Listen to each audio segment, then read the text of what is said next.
Hello বন্ধুরা, তো সন্ধ্যাবেলায় বাড়িতে আত্মীয় আসলে চটপট 5 মিনিটে বানিয়ে ফেলুন ম্যাগির পকোড়া। তো ম্যাগির পকোড়াটা বানাতে প্রথমে ম্যাগিটাকে সেদ্ধ করে নিলাম, তারপর একটু পেঁয়াজ কুচি, একটু জিরার গুঁড়ো, একটু হলুদ গুঁড়ো দিয়ে এখানে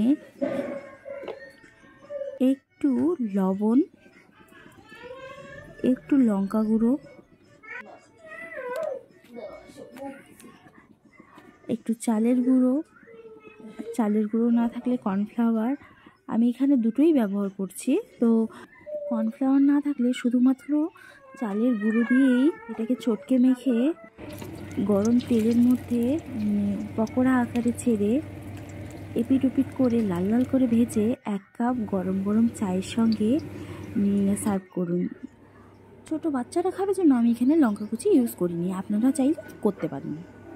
আমার বাড়ির সকলের তো প্রচুর ভালো লেগেছে, আপনারাও ট্রাই করে দেখবেন আর অবশ্যই জানাবেন কেমন লাগলো।